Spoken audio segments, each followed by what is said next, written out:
Okay, new update. Made some significant changes to the world. Again, multiple passes, a lot has changed.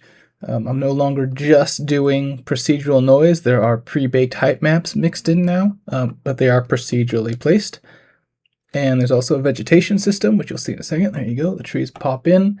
You notice the terrain is like flicking. It's getting more and more detailed as time goes on. That's a really cool LOD stripping system that we'll get into later. But as you can see, there's literally a billion trees on screen. There's just one tree. It's this tree pasted over and over, just a dummy test, just to get the system working. And as you can see, it's working quite well. I've got tens of thousands of trees on screen, and I'm running it, 5 GPU or 5 milliseconds on the GPU, and this is at the native full resolution of the Quest 3. If I cut it down a little bit, now that's 75% native resolution. We're now running it 4 milliseconds. If I go down to half resolution, you probably can start seeing some artifacts now on your screen. We're down to 3 milliseconds on the frame time, which is phenomenal. For this much vegetation to be on screen and for it to run that cleanly is amazing. Let's go back to full resolution. Absolutely fantastic. So freaking beautiful. All the trees have one-to-one colliders.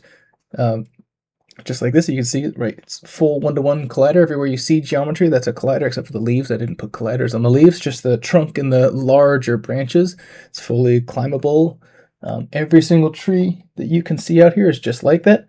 But there is a really cool optimization going on where all these trees are GPU instanced, meaning the CPU doesn't even know they exist. They're just an array in the GPU's memory, and the GPU just draws it. It doesn't even need instructions from the CPU to do it. It does it on its own. What the CPU does is there's a bubble around me, a smaller bubble at about 200-meter radius. Whenever I get close enough to one of these trees, it generates the collider for the tree. So as far as the CPU is aware, there's just an empty invisible collider that you can interact with physically, but the GPU knows about all the trees and the meshes and the materials. The CPU has no idea. It's incredible. Such a cool system. But let's go ahead and start flying around, and I'll show you some other cool stuff. So there's this LOD stripping mechanism, which I'll show you in a second. So let's say this is probably as fast as you would ever be able to move in a game. It's about 250 kilometers an hour, but let's go ahead and bump that up a little bit.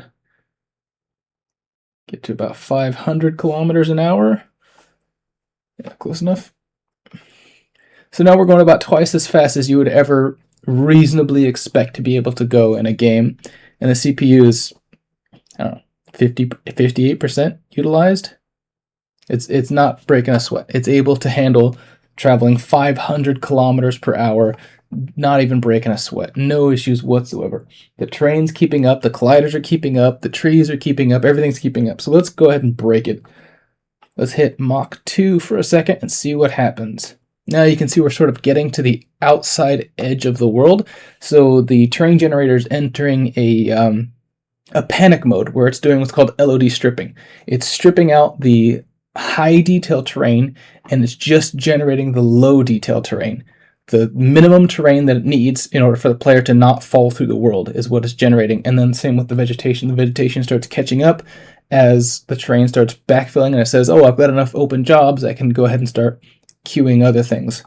And then we back off from the speed, and you'll see the world fills in perfectly fine. And everything behind us, of course, culls as we move. Ooh! This is one thing I want to show off. See this crater right here. So it's a cool thing that happens with the height maps. You see I've got this really tall mountain right here. This is a hero height map. So the biomes for the game occur in Voronoi cells. So if you don't know what Voronoi is, it's not super important, but the world basically makes itself into grids, and what determines the biomes is not a grid, it's a smooth function. So you can have biomes that are smooth, or biomes that are rigid, like this area right here is a mountain, but then the grassy area, like the transition is smooth between them. It's a very cool system, but because it exists on this grid, I can look at the nearby neighbors.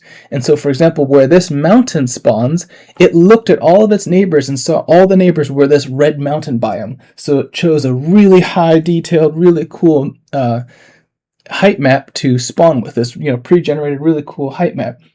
And then the ones that are not in the center of this biome, like this area right here, they say, oh, I'm right next to this grassy biome. I don't want to generate as a huge, super big mountain. I'm just going to have this sort of rocky terrain, this hilly, rocky terrain. It's pretty cool, and it gives you this natural transition from a flat plain to a rocky mountain to a full, complete mountain. It's very, very nice. But one of the downsides with the system is sometimes you can get a biome that spawns completely out on its own.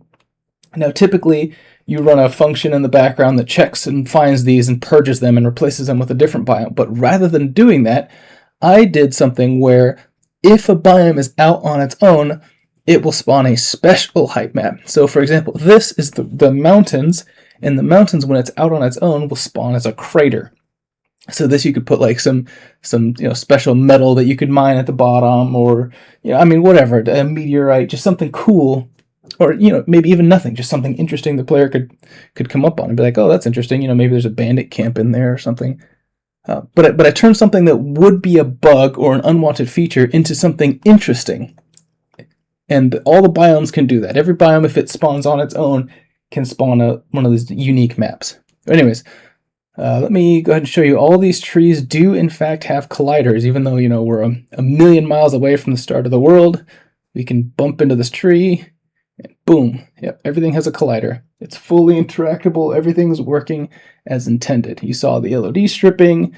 The other thing I want to show is the parallax occlusion mapping. So one thing I did, and it's kind of hard to see on a flat screen, but it's super, super apparent in 3D.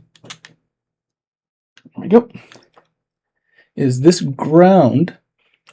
So it looks detailed, but as I move, you can kind of see that everywhere there's a bump, it sort of moves faster than the areas that are down there. It's parallax occlusion mapping, and it's a full 3D illusion. Even though this is, a flat geometric plane, in the VR headset, both eyes are seeing it from a different angle, and so the texture is rendering a little bit different in each eye, making it the illusion that it's full 3D. It looks extremely detailed, but it's not. It's parallax occlusion mapping. Very, very cool.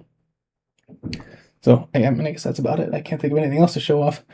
Just ridiculously cool, highly detailed. Got the parallax occlusion mapping. I got biomes. I got 1.5 billion trees. They all have colliders. Everything's working. They're running phenomenally, unbelievably phenomenally running. It's so good. All right, that's it. See you next time.